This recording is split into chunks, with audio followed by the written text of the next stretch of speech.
BPJS Kesehatan terus berupaya meningkatkan pelayanan kualitas terbaik bagi peserta JKN KIS dengan menerapkan berbagai inovasi layanan digital.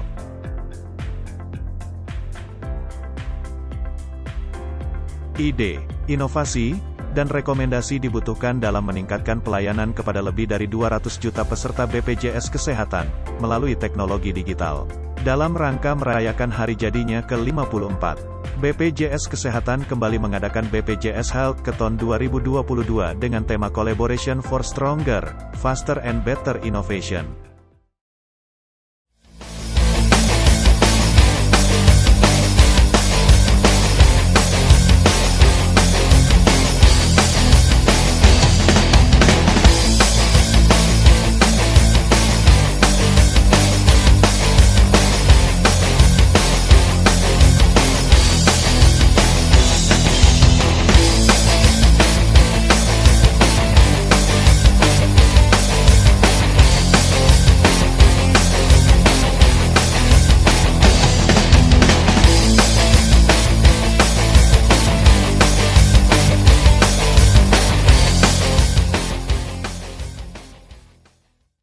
Ayo bergabung para talenta digital di Indonesia untuk berkolaborasi menciptakan solusi dan inovasi terbaik untuk masyarakat di Indonesia. Kami mengajak para mahasiswa, praktisi digital, dan penggiat teknologi di Indonesia untuk bisa bersama bergabung di BPJS Healthcathon 2022. Ayo, daftar sekarang juga.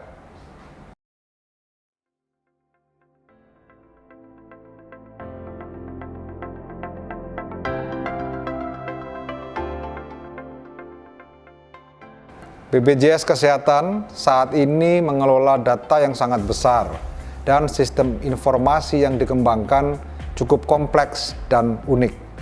Tantangan pengembangan teknologi informasi itulah yang saat ini dihadapi BPJS Kesehatan dalam pengelolaan program JKN KIS. Maka dari itu BPJS Kesehatan secara rutin melaksanakan kegiatan hackathon untuk mengajak para cyber security, developer, data scientist, praktisi IT, pekerja, mahasiswa, pelajar, maupun masyarakat umum dalam menciptakan kreativitas pada digital innovation dengan tujuan utama adalah menggali solusi dalam permasalahan di bidang teknologi informasi kesehatan. Kompetisi Hackathon tahun 2022 diselenggarakan oleh Direktorat TI BPJS Kesehatan dengan rencana pelaksanaannya dilakukan secara hybrid. Rangkaian kompetisi dilakukan secara virtual, namun saat final memungkinkan untuk onsite di Jakarta atau sekitarnya. Seluruh finalis akan disiapkan akomodasi selama acara dan diberikan uang transportasi. Sebelum mencapai grand final, peserta akan dilakukan penyeleksian per wilayah. Wilayah kompetisi dibagi menjadi 3, yaitu 1 wilayah barat mencakup Sumatera dan Kalimantan, yang kedua wilayah tengah mencakup Jabodetabek, Banten, Jawa Barat, Jawa Tengah, dan Jawa Timur.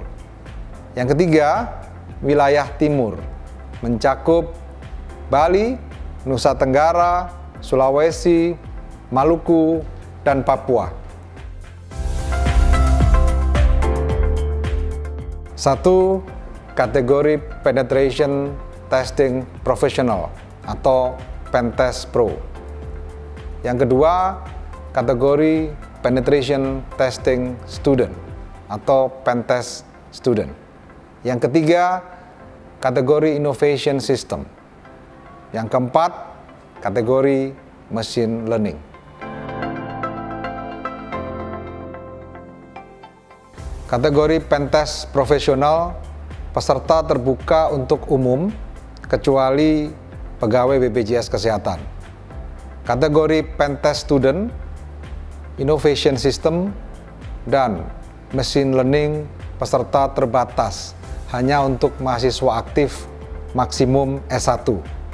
Dibuktikan dengan mengupload KTM atau surat keterangan dari fakultas. BPJS Kesehatan akan memberikan total uang tunai sebesar 279 juta rupiah, tidak hanya untuk para pemenang atau finalis saja. Semua peserta yang mengikuti kompetisi akan mendapatkan sertifikat keikutsertaan Hackathon 2022, serta peserta yang memiliki ide atau proyek yang memungkinkan untuk dikembangkan oleh BPJS Kesehatan, maka berkesempatan bekerja sama dengan BPJS Kesehatan untuk menjadi mitra dalam pengembangan sistem di BPJS Kesehatan.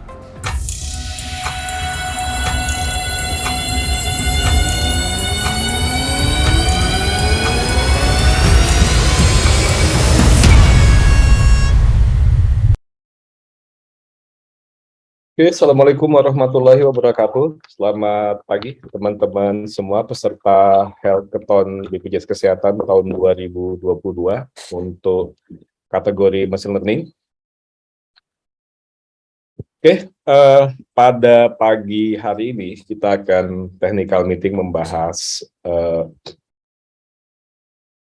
Machine Learning problem yang akan kita lombakan, kemudian saya akan sedikit menjelaskan tentang dataset yang akan digunakan teman-teman untuk mengembangkan machine learning. Kemudian nanti teman-teman dipersilakan untuk bertanya hal-hal yang belum jelas. Oke, saya izin dulu untuk share PPT saya.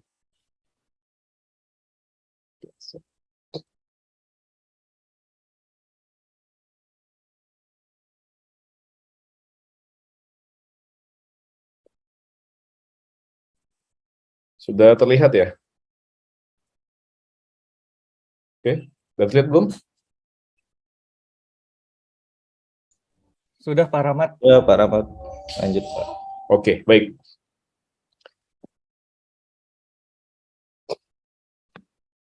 Oke, perkenalkan nama saya Rahmat Hidayat. Saya sebagai Data Analytics Spesialis Muda di BPJS Kesehatan. Tugas saya sehari-hari mengembangkan model machine learning dan artificial intelligence di BPJS Kesehatan. Untuk tim pengembangan machine learning dan artificial intelligence di BPJS Kesehatan itu 3 orang termasuk saya. Jadi ada 2 orang lagi anggota tim saya, itu Mas Paul Donald Panggabean dan Mbak Tria Sofa Purnama. Jadi kalau teman-teman nanti misalkan untuk tes skripsinya atau tugas akhir ingin magang atau ngambil tema di kesehatan, kita persilahkan nanti, silakan mengajukan.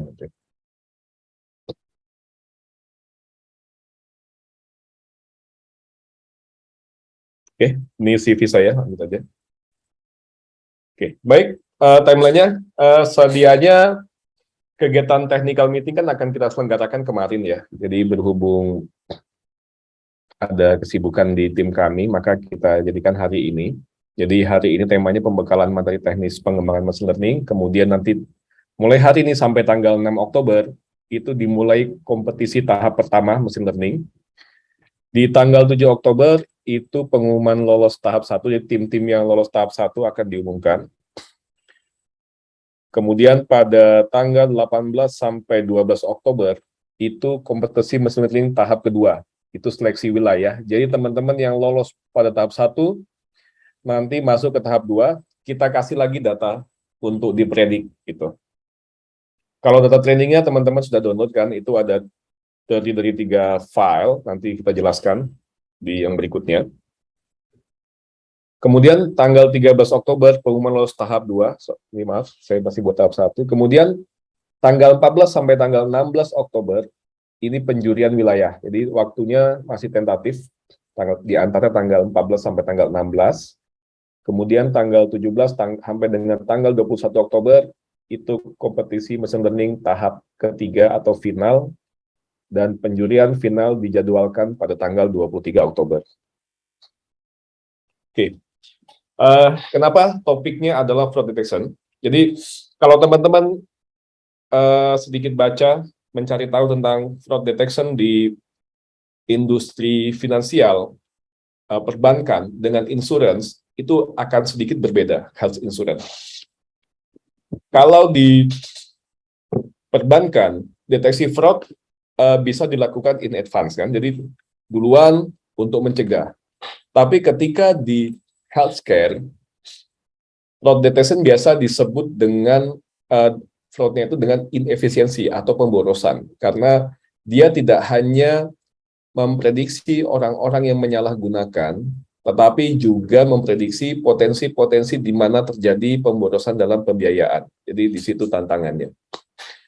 Dalam studinya, dalam William H. Frank, dalam jurnal Waste in the US Healthcare System Estimated Cost and Potential for Savings, itu sekitar 20-25% biaya pelayanan di Amerika itu merupakan pemborosan atau inefisiensi. Jadi, sedangkan di Indonesia sendiri, angkanya memang tidak akan sejauh itu, sekitar 2-5% aja. Jadi, itu sebabnya kalau teman-teman lihat di data sampel yang kita berikan, itu datanya sangat imbalance kan. Ya, sekitar di bawah 2% itu yang label 1.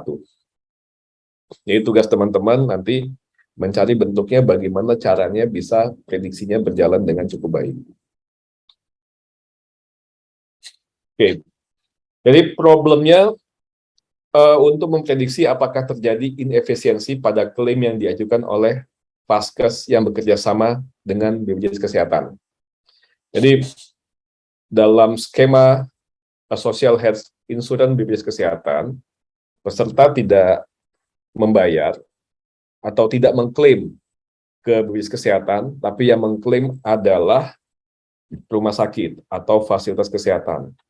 Nah, untuk data sampel terdiri dari 3 file. Teman-teman bisa lihat itu ada sampling health keton, itu merupakan data kunjungan peserta JKN ke Vaskes rujukan tingkat lanjut. Di situ ada ID kunjungan, ada ID pesertanya, jenis kelamin, gitu, hubungan keluarganya, dan sebagainya. Kemudian ada sampling health keton diagnosa, itu data yang berisi diagnosa penyakit peserta. Jadi dalam satu kunjungan ke Vaskes atau ke rumah sakit, peserta tersebut bisa memiliki lebih dari satu diagnosa. Itu artinya relasi dari sampling health keton ke sampling health keton diagnosa adalah one to many. Itu teman-teman ingat itu. Jadi dalam satu ID kunjungan berelasi ke diagnosanya itu adalah relasi dari one to many atau satu ke banyak. Satu kali kunjungan bisa lebih dari satu diagnosa. Minimal satu. Itu. Apakah boleh tidak ada diagnosa? Tidak boleh. Harus ada ada diagnosanya minimal satu. Jadi terdiri dari satu diagnosa primer, ini wajib hanya satu, tidak boleh lebih dari satu, dan atau satu atau lebih diagnosa sekunder. Jadi diagnosa sekundernya bisa tidak ada, bisa 1, 2, dan sebagainya. Nah, kalau teman-teman membutuhkan penjelasan tentang kode-kode diagnosanya, teman-teman bisa merujuk ke ICD-10. Ini saya sertakan linknya. Jadi teman-teman bisa cari ICD-10, itu artinya apa saja kalau kode-kodenya itu. Kemudian yang terakhir adalah file prosedur, itu nama filenya sampling health keton procedure. Itu merupakan data yang berisi prosedur atau tindakan medis yang didapatkan peserta JKN dalam kunjungannya di rumah sakit. Gitu. Dalam setiap kunjungan, peserta bisa mendapatkan satu atau lebih prosedur atau tindakan medis.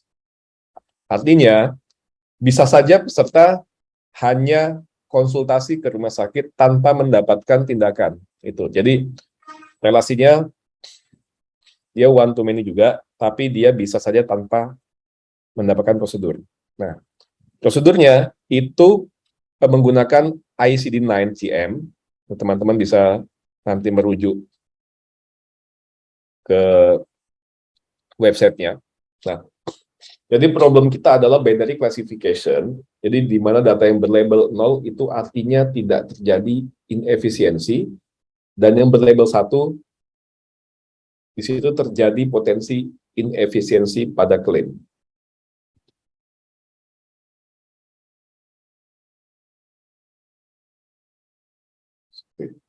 Ini relasi antar tabelnya. Sorry, ini udah saya jam aja. Oke. Nah, ini untuk dataset sampling healthathon, itu ada 22 features, itu ID merupakan ID kunjungan peserta. ID ini bersifat unik, jadi setiap baris hanya ada satu. Kemudian ada ID peserta, itu nomor kartu JKN-nya.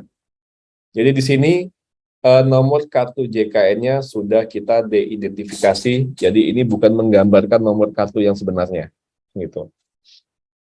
Ini bukan ID yang sebenarnya. Kemudian data 2 itu lokasi fasilitas kesehatan, dia ada di kota mana. Gitu. Kemudian tipe fasilitas kesehatannya, itu tipe Vaskes, dia tipe apa, seperti itu. Usia menggambarkan usia peserta, jadi usia pada saat dia mengakses pelayanan di rumah sakit, itu usianya. Jadi bukan usia terkini. Jenkel itu jenis kelamin peserta, jadi jenis kelamin ini kategorikal datanya. Kemudian PISAT itu hubungan kepesertaan, merupakan data ordinal, jadi tingkatannya adalah kepala keluarga. Kepala keluarga tidak mesti ayah, bisa juga ibu kalau ayahnya tidak ada. Jadi di situ ada peserta namanya, ada istri, anak, dan tanggungan. Jadi kalau teman-teman lihat itu berupa angka, jadi yang angkanya paling kecil itu dengan strata yang paling tinggi dalam hubungan kepesertaan tersebut. Tanggal datang, tanggal pulang itu menggambarkan tanggal datang dan tanggal pulang di fasilitas kesehatan. Gitu. Kalau dia rawat jalan, tanggal datang sama dengan tanggal pulang. Jenis PEL itu jenis pelayanannya, apakah dia rawat jalan atau rawat inap. Poli tujuan itu poliklinik tujuannya. Kemudian dia FKTP itu merupakan diagnosa dari FKTP-nya. Jadi dia masuk ke rumah sakit tersebut, didiagnosa apa oleh FKTP-nya. Ini menggunakan ICD-10. Biaya itu biaya yang dibayarkan oleh BPJS Kesehatan ke rumah sakit. Jenis pulang itu kondisi peserta saat pulang, apakah dia pulang dalam keadaan sehat, apakah dia dalam keadaan meninggal, ataukah dia pulang paksa, ataukah dia dirujuk ke rumah sakit lainnya. CBG itu kode case based group, teman-teman bisa cari nanti di internet. INA CBG itu dikeluarkan oleh Kementerian Kesehatan, ada lebih dari 1000-an kode di situ. Kelas perawatan, ini datanya data ordinal juga, jadi kelas 1, 2, dan 3. Kode SA itu kode spesial subacute group. Kode SP itu spesial prosedur, jadi prosedur khusus yang didapatkan oleh peserta.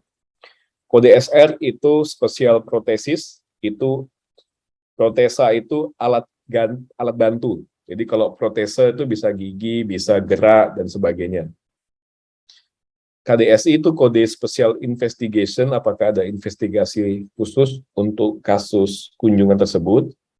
KDSD itu kode special drugs, itu obat-obatan. Dan untuk menandai apakah dia itu terjadi potensi inefisiensi atau tidak, itu ada pada label. Seperti itu. Jadi untuk KD spesial ini, teman-teman bisa merujuk ke kode spesial di CM9. Gitu. Di yang tadi untuk prosedur yang tadi sudah kita jelaskan di depan.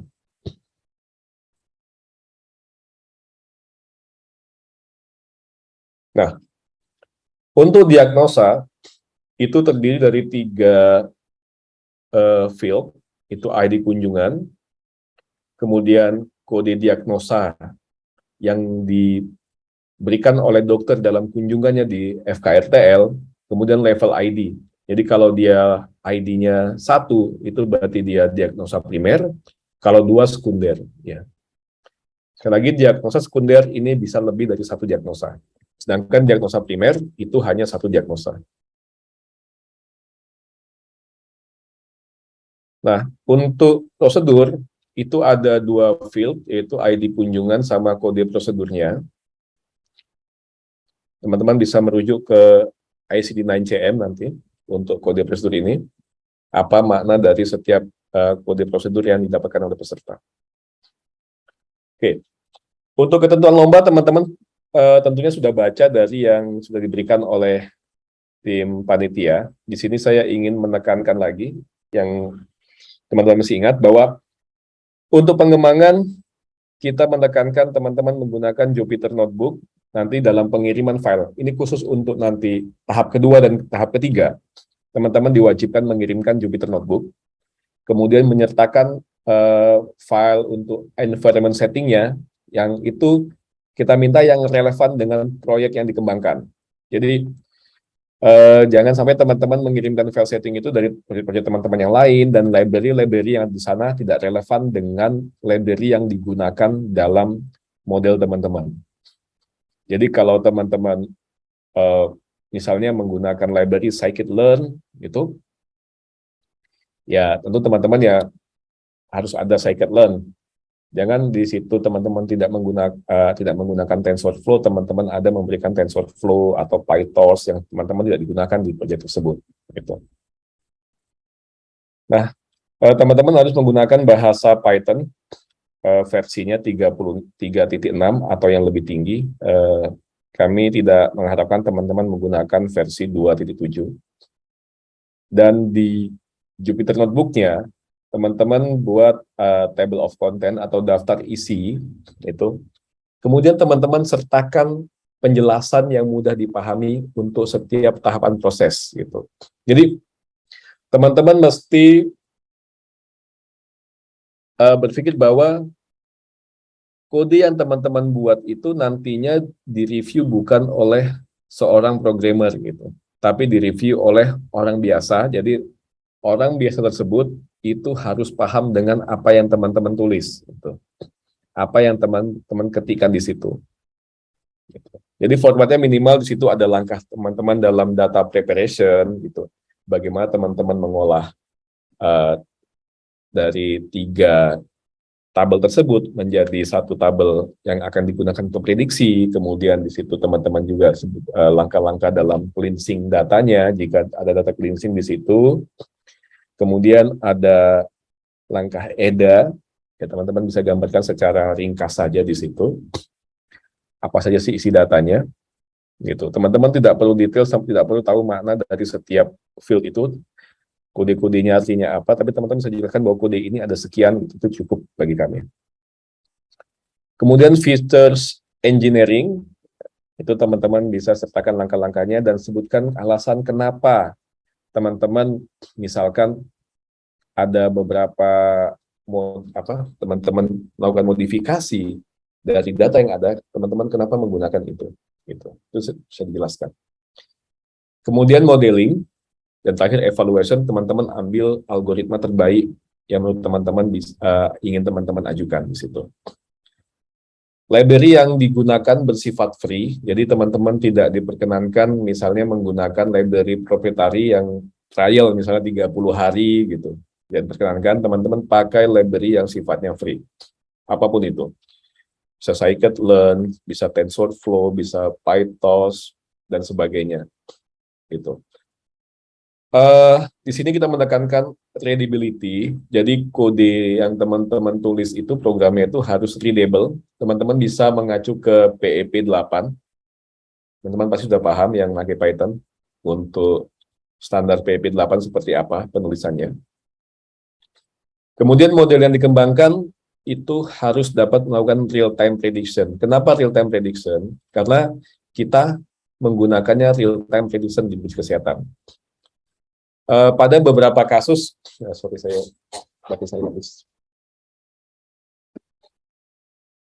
pada kasus yang sebelumnya yang pernah ada health hackathon di bisnis kesehatan, itu memprediksinya menggunakan batch system, jadi ada langkah-langkah statistik yang dilakukan terhadap keseluruhan data, sehingga ketika kita praktekkan di real time itu hasilnya bisa beda. Jadi teman-teman pastikan model teman-teman bisa baik bisa berjalan baik di real time prediction. Seperti itu. Jadi nanti untuk tahap pertama, teman-teman cukup mengirimkan file hasil prediksi teman-teman. Teman-teman tidak perlu mengirimkan kode teman-teman. Kode ini hanya dibutuhkan ketika teman-teman lolos tahap ke-1 dan masuk tahap kedua. Jadi, selain nanti kita lihat 10 besar yang lolos untuk tahap kedua, kita validasi ulang lagi hasil prediksinya. Itu. Kita lakukan prediksi dengan model real time. Sama enggak? Gitu. Seperti itu. Kemudian kita baca lagi kodenya, readable nggak? Mengikuti kaidah yang kita sebutkan nggak? Apakah dia menjelaskan data preparation, data cleansing, minimal yang tadi sebutkan di atas itu ada dalam file Jupyter Notebook teman-teman. Itu. Seperti itu. Oke? Nah, mungkin cukup sini penjelasan saya. Langsung aja kita tanya jawab ya. Silakan bagi yang ingin bertanya.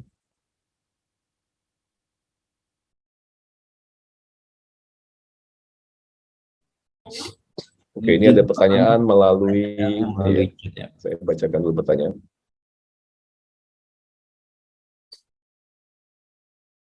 Oke, pertanyaan apakah file PPT bisa share? Oke, bisa, nanti kita share ke panitia. Apakah 3 data itu harus dipakai semua atau hanya salah satu saja?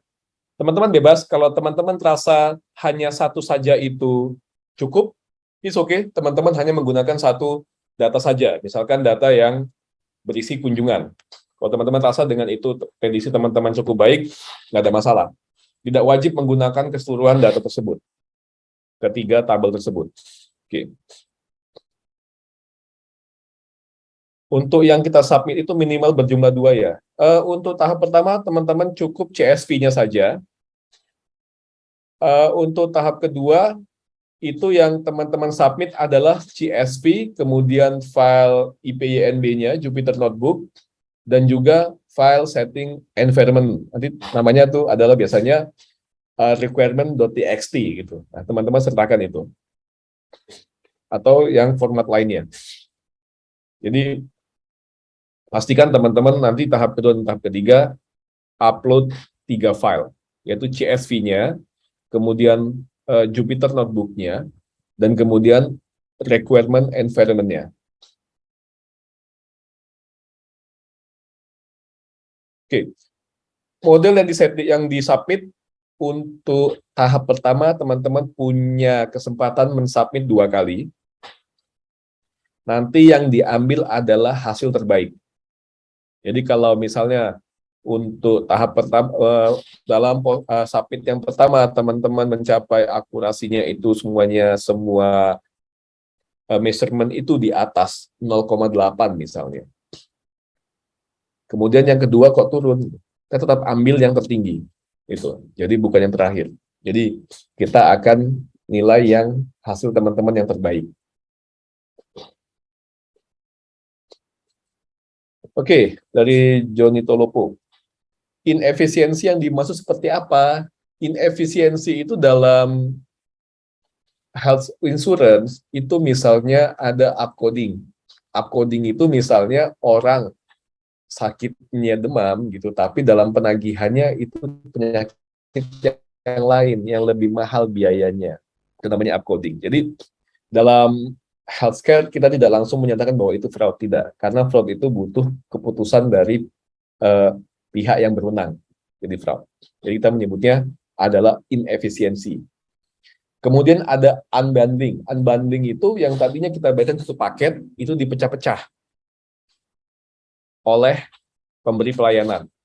Tadinya cukup 1 kali kunjungan di rumah sakit, tapi ternyata dipecah menjadi beberapa kali kunjungan. Itu namanya unbundling. Kemudian ada phantom billing, itu adalah tagihan-tagihan yang seharusnya nggak ditagihkan. Itu. Jadi teman-teman misalnya dia harusnya untuk penyakit ini tidak perlu ada prosedur itu gitu. Nah itu namanya phantom billing. Jadi teman-teman sudah paham maksudnya ya. Untuk label tab 01, jadi kalau 1 itu berarti ada inefisiensi di situ, ada potensinya di situ. Kalau 1 kalau 0 berarti tidak ada inefisiensi dalam bagian tersebut.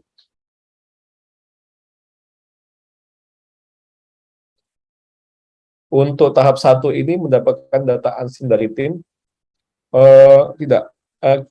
Jadi untuk tahap 1 ini kan dari data yang sudah teman-teman download itu ada 11 jutaan data. Nah, itu yang teman-teman nanti untuk proses training teman-teman split, kemudian teman-teman predik lagi semua data tersebut dengan model yang teman-teman kembangkan.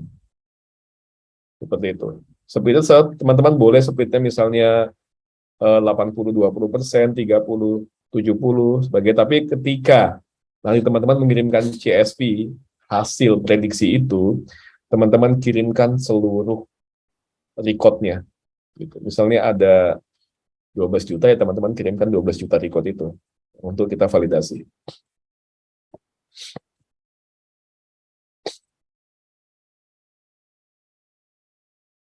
Oke, untuk data diagnosa, bahwa setiap ID kunjungan ada satu diagnosa primer dan atau satu atau lebih diagnosa sekunder. Oke. Pertanyaannya berarti kita harus menggunakan satu diagnosa primer dan boleh menggunakan atau tidak menggunakan diagnosa sekunder berapapun jumlahnya. Kalau dalam artian itu dalam pengembangan machine learning yang ingin teman-teman kembangkan, teman-teman boleh menggunakan keseluruhan data yang kita berikan dalam trainingnya, atau teman-teman misalnya cukup hanya menggunakan file kunjungannya saja, itu nggak masalah. Yang penting hasil prediksinya bagus. Saya teman-teman, oke, saya dari file ini mungkin saya hanya pakai diagnosa primernya aja, diagnosa sekunder saya nggak mau pakai. Bebas. Gitu. Atau saya hanya perlu prosedurnya aja, gitu. Yang lainnya saya nggak mau pakai. Itu bebas. Jadi pastikan teman-teman nanti lihat, di tes dulu bagaimana yang terbaiknya, bagaimana pemodelannya, bagaimana data prep-nya, itu seperti itu. Untuk variabel independen, apakah harus dipakai semua? Tidak diharuskan, Mas. Itu jadi bebas, teman-teman mau pakai berapapun itu, boleh gunakan semua dan boleh beberapa aja yang teman-teman pandang itu yang paling berpengaruh terhadap prediksinya. Ya, apa standar real time prediction? Juga pasti terpengaruh processing power yang disediakan. Terima kasih. Real time prediction itu artinya, kalau di kami itu, prediksinya itu ketika setiap ada satu record claim, itu kita prediksi satu persatu.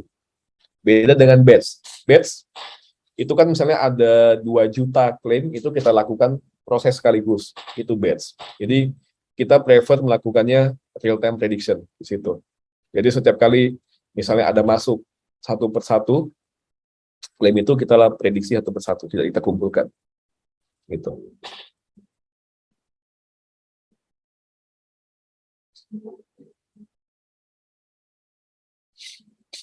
Oke, untuk KDSA, KDSP, KDSR, KDSI, KDSD, kalau dia terisi non atau kosong, itu memang berarti pasiennya tidak mendapatkan kode tersebut. Gitu. Jadi itu tidak mandatori sifatnya.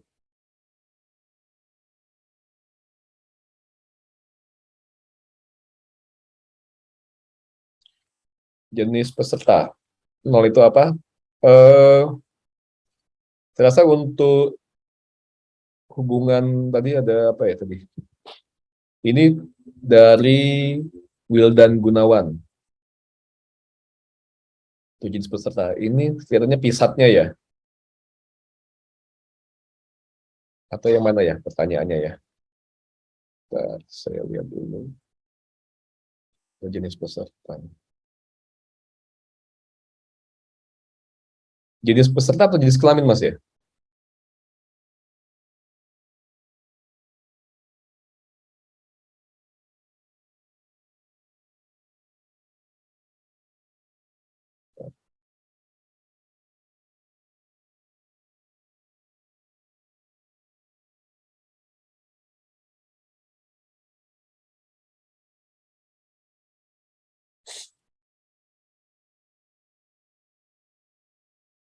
jenis peserta atau kalau untuk pisatnya itu dari nol itu adalah kepala keluarga. Jadi kalau satu itu istri atau suami dan berikutnya itu anak. Seperti itu urutannya. Untuk penilaian kinerja di review non-programmer.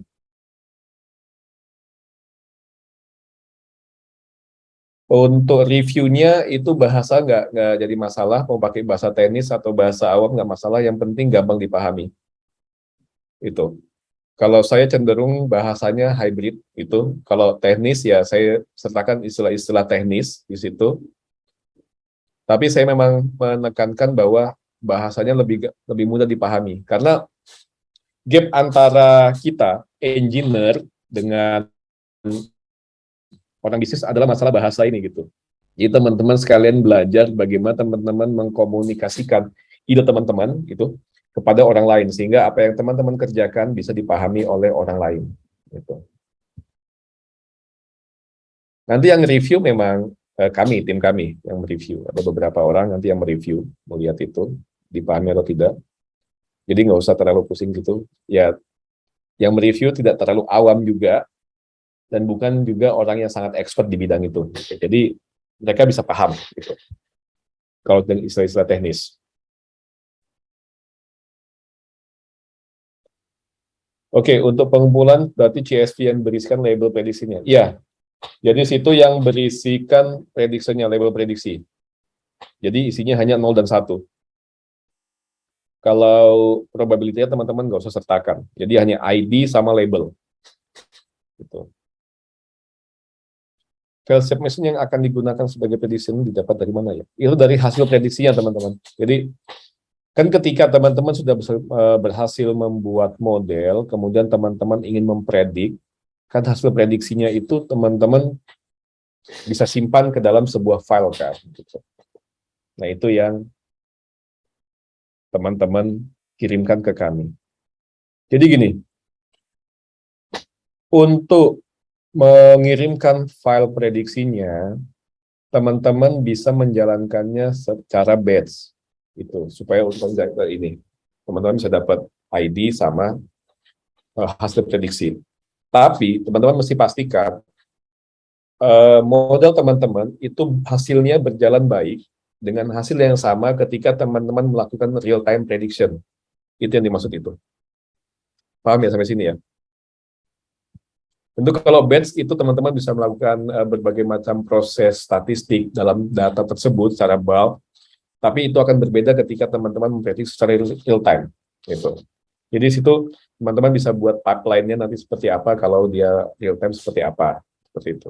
Jadi saya sarankan teman-teman boleh saja mempredik hasil pekerjaan itu, hasil datanya itu yang tadi kita kirimkan itu secara batch, tapi pastikan performa prediksi teman-teman itu sama ketika kami akan periksa secara real time.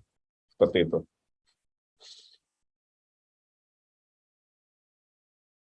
Oke, dari Noel Christopher Mandak. Boleh minta tolong dijelaskan kembali bagian mana yang diprediksi modelnya. Apakah ada contoh hasilnya? Teman-teman bisa cek. Saya share screen lagi.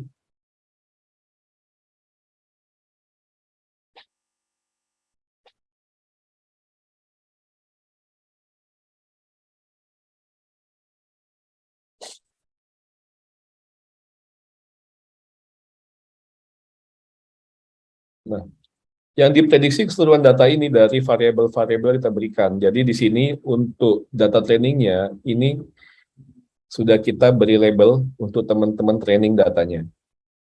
Gitu. Jadi bagian mana yang diprediksi itu tergantung dari model teman-teman nanti. Dari data yang kita berikan. Seperti itu.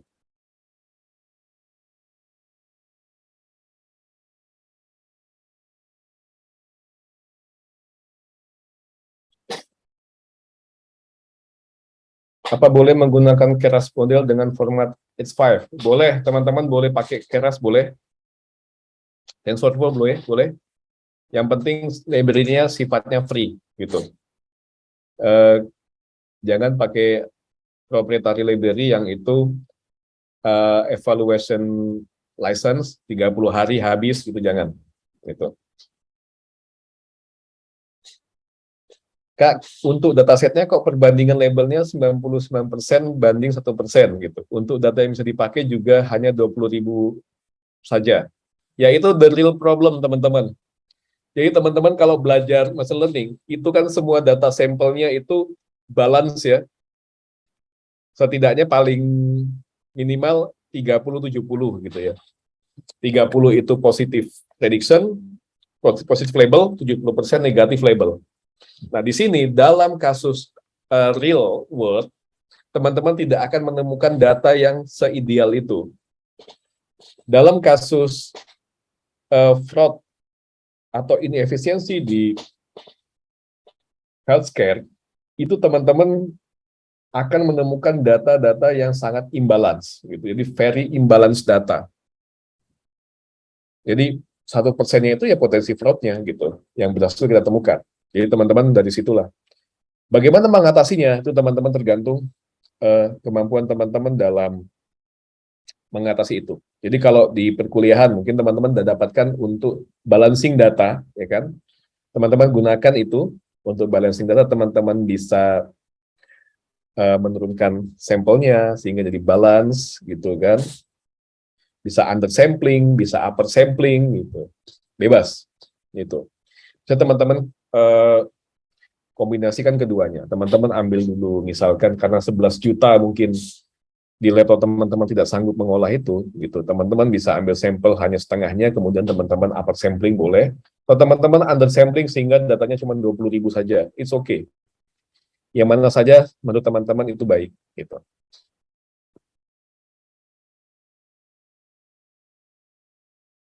Untuk korelasi data kunjungan serta data diagnosa untuk ID-nya agak susah dijoin karena ID tidak lengkap. ID tidak lengkap karena memang tidak lengkap dalam artian apa ya ini ya? ID-nya ini yang di teman-teman joinkan itu ID kunjungan, jangan ID peserta. Kalau ID peserta pasti nggak bisa gitu. Teman-teman bisa gunakan teknik di sini. Misalnya kan di situ kita ganti numerik, teman-teman bisa ganti di situ jadi string, kemudian teman-teman relasikan. Oke, dari Juanita Lopo, hanya konfirmasi yang dikirimkan tahap 1 ini hanya CSV. Iya, hanya CSV tahap 1. Tahap 2 dan 3 baru IPYNB, environment requirement-nya, dan CSV-nya juga. Jadi ada 3 file yang dikirimkan pada tahap 2 dan 3, kalau teman-teman lolos ke sana. Oke, dari Wildan, untuk nanti model yang dipakai, seluruhnya data sampel yang telah diberikan, beserta label yang dikasih untuk dipredik dan upload ulang sebagai test set. Iya, seperti itu. Jadi teman-teman prediksi lagi label data yang kita kasihkan dengan model yang teman-teman kembangkan.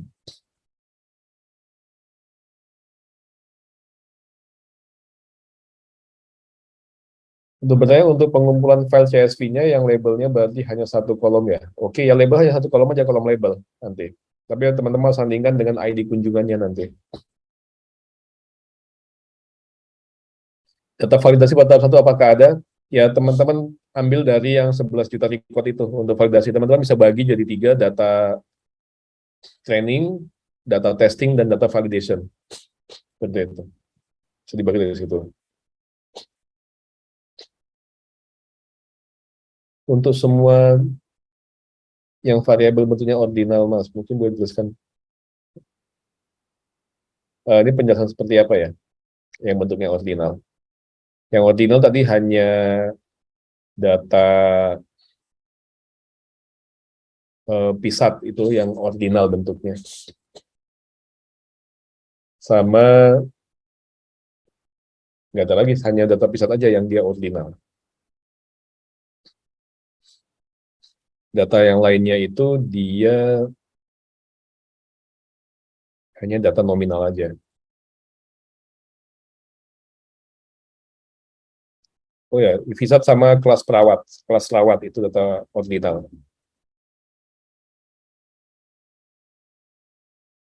Apakah diperbolehkan untuk menggunakan Google Colab? Jika diperbolehkan, menggunakan Google Colab. Oke, nggak ada masalah karena Google Colab juga teman-teman bisa download jadi IPYNB kan. It's okay. Nggak ada masalah. Teman-teman kembangkan dengan Google Colab, gitu mau dengan AWS juga boleh. Tapi pastikan yang teman-teman kirimkan itu adalah file IPYNB-nya ke kami. Teman-teman download itu.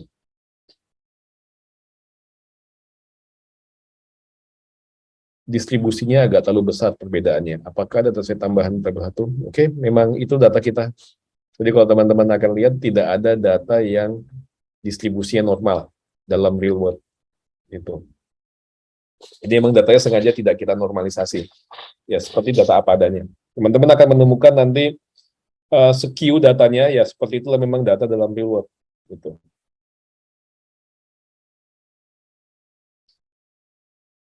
Submisinya menggunakan hasil prediksi data tes. Ini gampang. Oke, ini sama pertanyaan dari Delvia. Jadi teman-teman untuk tahap 1 hanya mengirimkan ulang hasil labelnya yang berdasarkan hasil prediksi teman-teman, gitu. Jadi yang tadi sudah label data, itu teman-teman kirim aja dengan data prediksi teman-teman. Seperti itu aja. Ini untuk pemanasan dulu.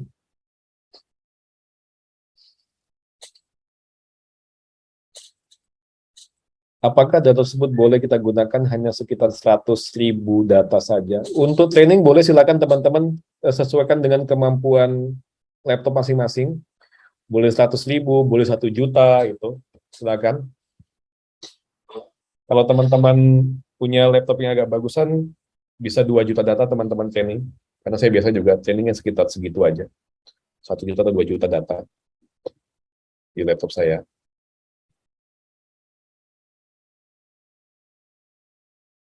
Oke, dari Andreas Parasian, masihkan kembali hubungan one to many untuk ID kunjungan dengan kode prosedur dan diagnosa. Iya, jadi dengan kode prosedur dan diagnosa itu relasinya one to many, tapi belum tentu setiap kunjungan ada prosedurnya. Jadi bisa saja sebuah kunjungan tidak ada datanya di prosedur. Itu bisa terjadi. Dengan kata lain, CSV yang disubmit juga berisi hasil prediksi kembali trend dataset. Ya, benar. Jadi keseluruhan dataset itu teman-teman prediksi ulang dengan menurut teman-teman. Pastikan kembali CSV yang disubmit terdiri atas 2 kolom. Ya, hanya 2 kolom, jadi ID kunjungan dan label, itu saja. Jadi nggak usah teman-teman sertakan yang lainnya, cukup 2 itu saja. Oke, untuk ada yang telah dari Hikari Ardiansyah, untuk tahap 1, itu penilaian kita itu hanya berdasarkan file CSV yang teman-teman kirimkan. Di situ kita minta ada 4 measures kan di situ. Ada presisi, akurasi, kemudian recall, ada specificity. Itu kita minta dia di atas 0,55. Itu aja. Jadi teman-teman kalau lolos model teman-teman di atas itu, silakan kirim. Seperti itu. Pada tahap 2, apakah menggunakan IPYNB di tahap 1? Iya, teman-teman. Pasti teman-teman ketika tahap 2 pasti akan memakai yang sama, kan? Atau mungkin ada improvement di situ. Ya, teman-teman pakai aja itu. Apakah CSV perlu ada header column? Iya, dalam label yang dalam CSV yang teman-teman kirimkan, itu harus ada labelnya. Itu ada kunjungan sama label. Itu yang teman-teman harus kirimkan ke kami. Oke, ada pertanyaan lagi?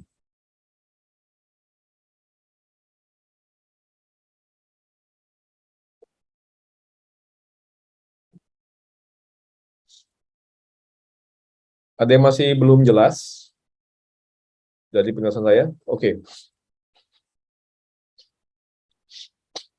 Oke, dari Nas, bukannya bisa terjadi kecurangan ya Mas, jika submission-nya menggunakan dead trade? Ya, saya tahu, pasti nanti bakal dead trade ada yang curang, tapi saya tahu kok, siapa yang curang.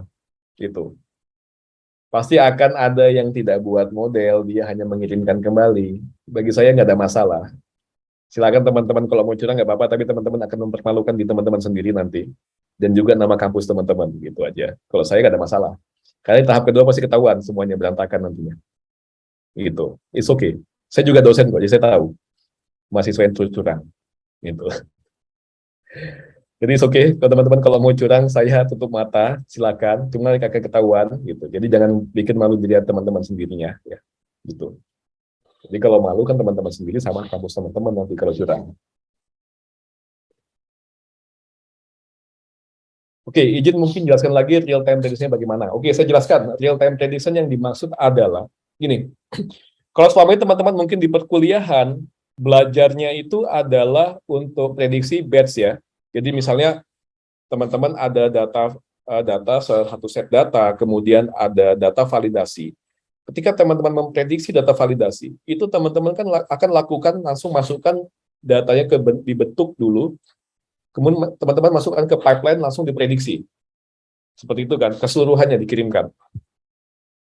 Sedangkan real time prediction itu teman-teman melakukan counting di situ. Satu persatu teman-teman masukkan data teman-teman ke model. Itu namanya real time. Jadi dia tidak langsung keseluruhan data dalam teman-teman misalnya ada pandas data frame satu data frame itu teman-teman langsung masukkan ke model, itu namanya real time, namanya batch prediction.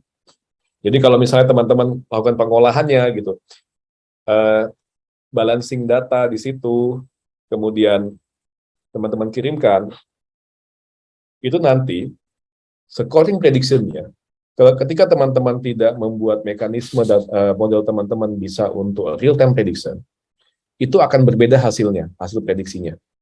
Misal, ketika ada satu record itu teman-teman prediksi ketika teman-teman jalankan secara batch itu misalnya skor positifnya itu 0,75 misalnya, bisa saja ketika real time teman-teman akan dapatkan di bawah 0,5 sehingga yang tadinya dia harusnya prediksinya positif menjadi negatif seperti itu. Jadi teman-teman pastikan bahwa model teman-teman bisa berjalan di dua sistem tersebut, berjalan sama dia baiknya, baik jadi batch maupun real time. Apakah CSV ada contoh? Kadang sepatu ada yang bukan koma, melainkan semikolon. Kadang ada yang diikuti dalam double quotation mark. Oke. Untuk CSV-nya teman-teman gunakan koma nggak apa-apa. Hanya koma aja. Karena kan cuma 2 label aja ya. ID kunjungan dan label. Jadi teman-teman cukup pakai koma untuk separatornya. Gitu. Izin pertama, apakah file CSV untuk apakah ada? Oke. Kalau teman-teman masih bingung, nanti file CSV-nya akan kita kasihkan ke teman-teman supaya didistribusikan. Nanti teman-teman bisa lihat contohnya. Sederhana aja sih sebenarnya. Itu hanya ada ID kunjungan dan label. Itu aja. Dengan koma sebagai separator. Gitu. Iya, memang. Ini izin bertanya, kalau modelnya overfit bukannya skornya otomatis bagus ya? Kalau yang dipakai dasar training, ya memang otomatis bagus. Tapi teman-teman kan sudah belajar ya, bagaimana cara mengatasi model yang overfit. Teman-teman harus pastikan model teman-teman tidak overfit atau underfit. Itu. Jadi ketika nanti teman-teman lolos tahap 1, masuk tahap 2, model teman-teman sudah cukup bagus di situ. Karena tahap 2 teman-teman tidak diberikan data yang berlabel lagi, tapi teman-teman akan langsung diminta memprediksi data yang tidak berlabel di situ. Jadi teman-teman pastikan datanya tidak overfit, model teman-teman tidak overfit maupun underfit.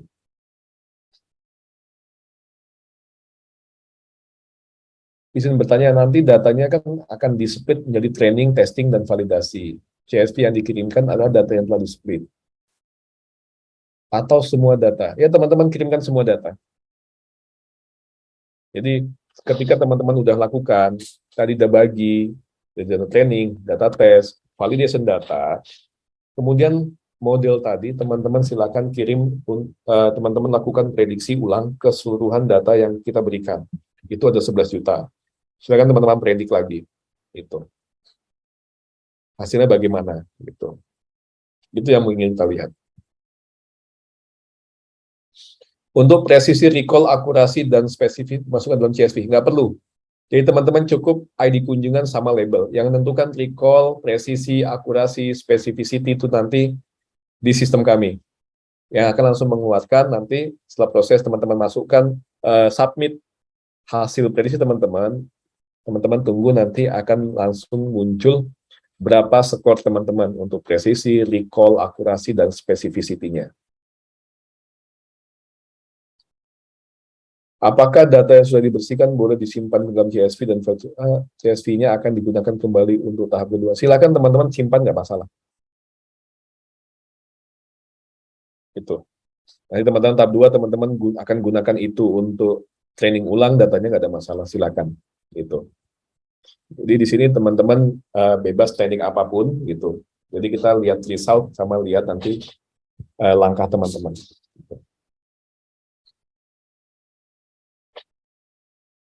Apa yang dimaksud ID kunjungan itu? Apakah betul ID peserta pada data sampling hackathon CSV?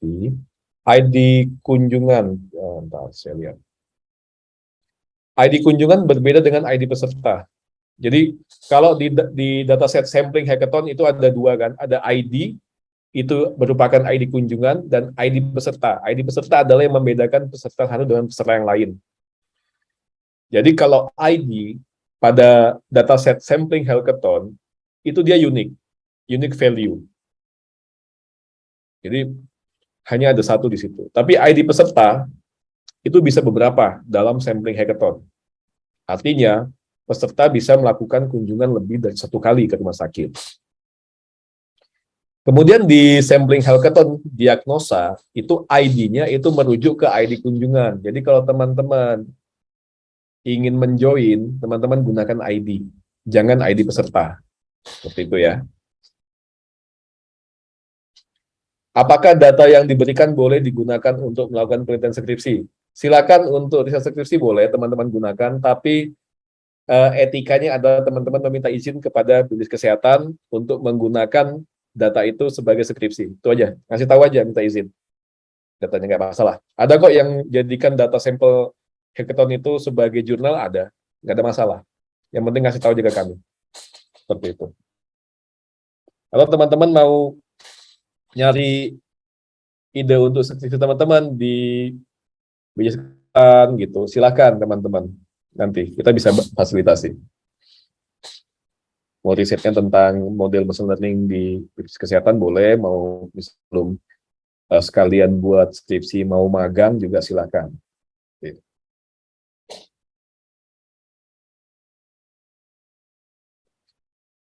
Oke, izin bertanya, apabila pada saat proses handling imbalance akan melakukan proses tertentu. Oke, ya, memang untuk handling imbalance teman-teman bisa lakukan oversampling maupun undersampling.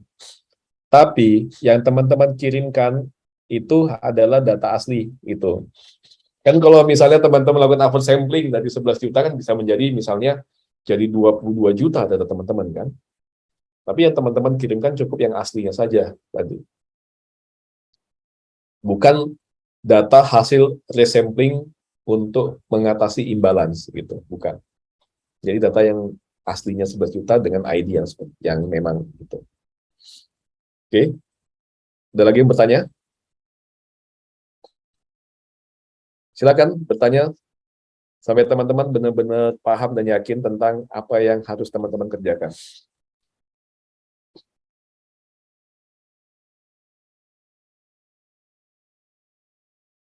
Ada lagi? Cukup? Oke, mohon maaf. ID kunjungan yang akan disubmit itu kolom ID pada sampel hackathon CSV ya? Iya, benar. Jadi ID kunjungan yang dimaksud adalah kolom ID pada sampel hackathon CSV. Itu dia. Oke, ada lagi?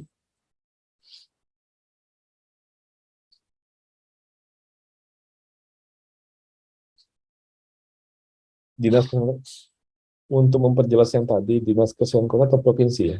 Maksudnya gimana ya tadi?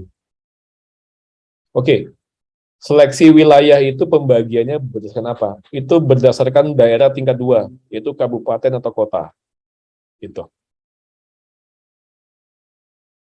kabupaten atau kota untuk wilayahnya. Teman-teman boleh pakai itu untuk memprediksi, untuk mengembangkan model teman-teman, bisa juga nggak dipakai. Nggak wajib. Itu cuma kita kasih tahu bahwa gambaran datanya seperti itu. Kenapa kita kasihkan seluruh data? Supaya teman-teman bisa pola pikirnya adalah pola pikir di dunia nyata, bukan dunia belajar lagi gitu. Kan kalau teman-teman waktu kuliah belajar mengembangkan machine learning, datanya sudah ada kan, jadi gabungkan semua, teman-teman tinggal melakukan langkah, misalnya hanya eh, proses data cleansing saja gitu. Kemudian teman-teman melakukan feature selection saja, udah seperti itu. Di sini kami ingin teman-teman memang diharapkan setelah mengikuti hackathon di BPJS Kesehatan, teman-teman sudah dapat gambaran eh, problem di real world itu seperti apa gitu. Jadi teman-teman ketika nanti lulus, teman-teman sudah paham, oh di real world itu data itu tidak balance, tidak ada data yang balance di real world. Ketika dalam teori statistik, teman-teman ketika melakukan training, teman-teman harus melihat sebaran data, distribusi datanya. Di real world, data itu tidak seperti itu. Gitu. Data itu sangat-sangat kotor gitu. Teman-teman harus bersihkan, sangat-sangat imbalance, teman-teman harus balancing. Gitu. Sebarannya nggak rata, gitu. Teman-teman harus buat itu jadi normal distribution, seperti itu. Environment setting itu maksudnya list library seperti requirements txt. Iya, yang dimaksud dengan environment setting adalah requirements txt. Itu. Oke, nanti untuk yang telah join, rekodnya akan dibagikan. Dari Vidya, akurasi, presi, dan lainnya dimasukkan ke CSV untuk satu. Nggak perlu. Teman-teman cukup ID kunjungan, dan label saja yang dikirimkan. Akurasi, presisi, dan measurement lainnya, itu kami yang menghitung. Nanti.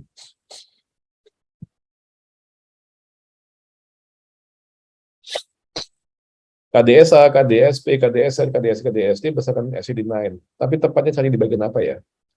ICD-9 nanti teman-teman cari aja ICD-9 for spesial apa? Spesial drugs gitu, atau spesial prosedur, atau spesial protesis, itu yang teman-teman cari. Tinggal pakai kata kunci itu aja nyarinya. Itu. Jadi aja ICD spesial drugs gitu. Nanti teman-teman akan ketemu. Oke, ada lagi pertanyaannya?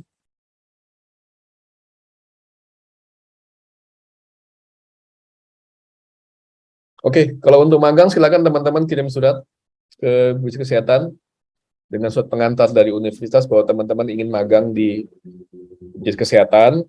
Pastikan misalnya teman-teman memang mau, kalau mau teman-teman magang untuk pengembangan machine learning atau AI, silakan ditujukan juga ke Kedeputian Bidang MDI nanti. Gitu, atau skripsi itu. Apakah boleh memakai data eksternal lain? Silakan pakai data eksternal lain, cuma nanti disertakan. Catatannya kalau teman-teman menyertakan data eksternal lain. Misalnya teman-teman mau menyertakan data angka kesakitan di setiap kabupaten kota, silahkan. Tapi teman-teman nanti ketika tahap 2, ketika teman-teman lulus di tahap 1, maksud tahap 2, data penunjang itu harus teman-teman sertakan nanti. Teman-teman kirimkan ke kami.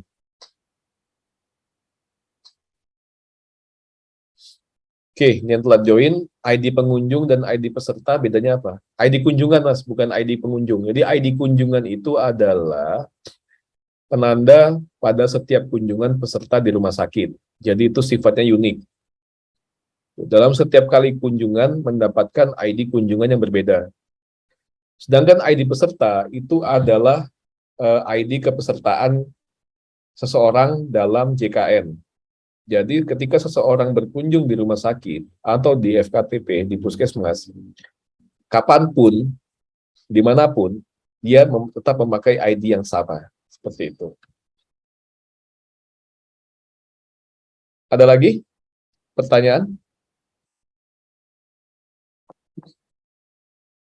Ini sampai jam berapa kita? Ini udah hampir 1 jam. Silakan kalau ada lagi yang mau tanyakan teman-teman.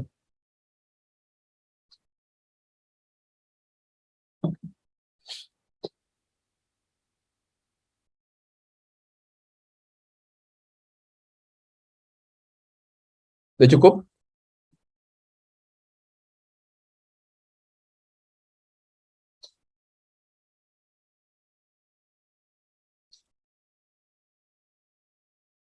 Jika ingin mendapatkan izin penggunaan sebagai bahan skripsi, kami dapat menghubungi kemana dan prosedurnya bagaimana. Oke, teman-teman bisa menyurati ke bagian PPID, ke PPID, BPJS Kesehatan, bahwa teman-teman ingin menggunakan data sampling yang di hackathon sebagai bahan skripsi.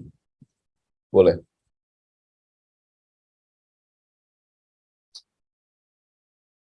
Apa nih, BPS apa? Oh, data BPS maksudnya yang mau digunakan. Oke, boleh, silakan.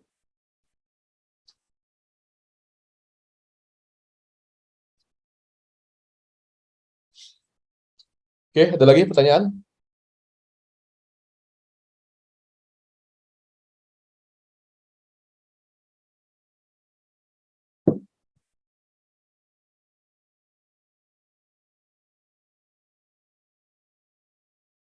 Oke, Juanito Lupu, konfirmasi yang diprediksi adalah dari semua data. Iya, benar. Semua data teman-teman prediksi ulang dengan model yang teman-teman kembangkan. Jika ada pertanyaan lain setelah technical meeting berakhir, boleh ditanyakan di mana ya? Teman-teman boleh bertanya di grup WA Machine Learning, silakan bertanya. Pastikan sebelum bertanya, teman-teman nonton lagi videonya, sehingga pertanyaan tidak berulang-ulang ya nanti. Itu. Silakan tanyakan yang belum kami jelaskan di sini, teman-teman silakan bertanya. Gitu.